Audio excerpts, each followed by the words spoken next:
Is Brave New World really as bad as people say it is, or is us as the fans becoming too picky? We're gonna get into that right now in this video, but before I do, guys, please don't forget to like, comment, subscribe, and hit that bell up top so you get notified of the latest and greatest video. Now, I'm gonna be giving my thoughts on the film overall, and I will be saving the spoilers for the end, and I will warn you once that segment of the video starts. Now, it's no secret that this movie has been plagued with terrible reviews since its opening night, and in terms of overall profit and fan satisfaction, this movie is considered a flop. And I have to say, as a comic book movie fan and as a comic book fan period, I'm very disappointed by this, because overall, after watching this film, this movie was not that bad. As a matter of fact, it was actually okay. The plot point was easy to follow, the characters tied in well, and the action sequences in the movie were very carefully thought out and well executed. I enjoyed them bringing back certain characters and tying up some loose ends, and overall, I thought the film was a pretty nice ride. And I just think that right now, us as Marvel fans are suffering from unrealistic expectations, and this is also being mixed with a constant overwhelming feeling of disappointment. I'll explain. Because Marvel has shit the bed in the past with these terrible movies and terrible TV series, the fans are now going into Marvel movies expecting them to be terrible, and we're looking for things to complain about. Because if this movie was released in 2010, I guarantee you we would not be having the same reaction. Ever since the end of Endgame, Marvel fans are expecting every Marvel movie to be just as good as Endgame, and that's just not realistic. Endgame was only that good because of the amount of energy that the fans invested into it. That movie was the offspring of 10 years worth of movies and careful planning. It was the build up and seeing how Marvel was going to wrap up these stories that made us feel that movie magic in the movie theater. And I don't think that feeling is ever going to be captured again within our lifetime. And to be honest, it's not supposed to. That movie is like the modern day Return of the Jedi. I remember hanging out at the comic book shop when I was a kid, listening to the older guys talk about that movie when it came out. They talked about camping out in line and the anticipation of the movie. One guy said that he couldn't catch it on opening day, so he avoided all his friends for weeks until he was able to finally land a ticket. A ticket that he framed and still has to this day, mind you. What I'm simply saying is movie experiences like this are very rare and few and far between, and we shouldn't expect this out of every Marvel film moving forward. Now, I'm not saying this movie was perfect. Like, for example, I'm not more invested in Sam Wilson's Captain America than I was before I watched the movie. I just personally believe that he was a bad choice to be Captain America, but that's just my personal opinion. But it doesn't take away how well executed this movie actually was. Now, warning, this is a part of the video where I get into spoilers from the film, so if you have not seen it, please click off and then come back to this video later. Now, from the trailers, a lot of you guys already know that Red Hulk is in this movie, and there are a lot of changes to his characters, but the one thing that doesn't change is that he's still tied to the leader, who is also in this film. Now, Harrison Ford and Tim Nelson did an amazing job on their roles, even though Tim Nelson's makeup was absolutely terrible. Like, his brain looked like it had syphilis. It was just absolutely awful. But I did enjoy his performance as the leader. Although these characters worked in this movie, I just wish they weren't in this movie. Let me explain. Captain America has a very extensive rogues gallery of characters that you could have used in place of the Red Hulk. But I believe Marvel put him in this movie solely as a meal ticket in order to get people to go see the film. But I once again think that this takes away from the Incredible Hulk's character. This to me is like going to go watch a Green Lantern movie and his main villain that he's fighting in the movie is the Joker. Yes, on paper it can work, but you really wouldn't want it to. I would have preferred to see the Red Hulk's first on-screen appearance be him going up against the Jade Giant, because now essentially you've stolen away the Incredible Hulk's two most popular villains. And it's unfortunate because now us as the fans are never going to get a chance to see that bare-knuckle, drag-out brawl type fight against him and the Red Hulk. And Marvel has once again done what they usually do, and they made the villain this misunderstood type character. Now, once again, there's nothing wrong with this, but I would have much rather preferred the first iteration of the Red Hulk on the big screen be the traditional Thaddeus Ross, the Hulk-obsessed, power-hungry man that wants to take down the Incredible Hulk. That would have been awesome. But once again, this doesn't take away on how good the film actually was. I would have just preferred them tie out the loose ends of Thaddeus Ross, Betty, and the leader in the Incredible Hulk's own solo movie. However, another positive about this film is that they did introduce adamantium, because as you guys know, in the Eternals movie, the Eternals stopped the Celestial from forming on Earth, and this created Celestial Island, which in turn is now giving us adamantium in the MCU, which to me, I have to admit, is pretty freaking cool. Adamantium is one of those metals in Marvel to where it's always been shrouded in some sort of mystery, because in a lot of comic book movies and tie-in animations with Wolverine, they always kind of just say that adamantium just comes from space. So it's pretty cool that the MCU is tied in this way and giving it more of a concrete origin story. And now this opens up the gate for the X-Men and Wolverine to join the MCU, which is gonna be incredible. So overall, if I'm looking at this movie as an entire project and not really so much as a comic book fan, they really did a really good job. Now, this film did have a lot of missteps and some missed opportunities, but that doesn't mean it wasn't a good project. And overall, I would give it a B+,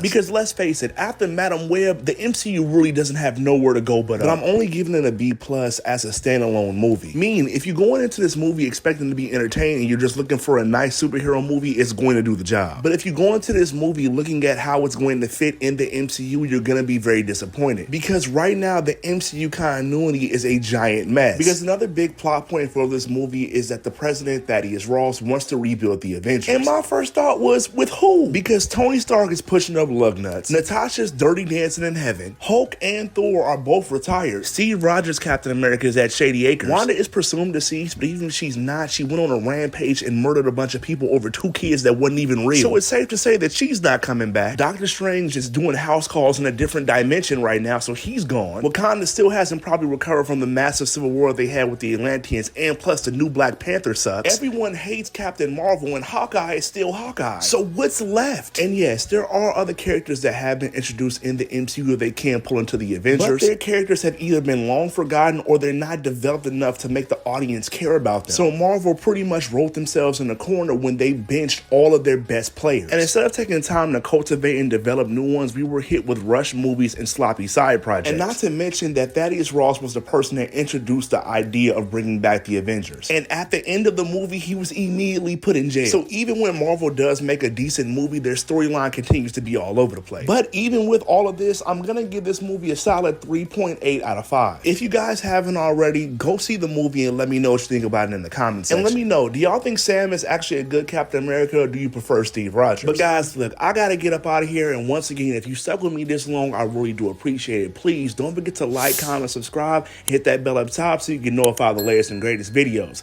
Until next time, my fellow super soldiers, peace.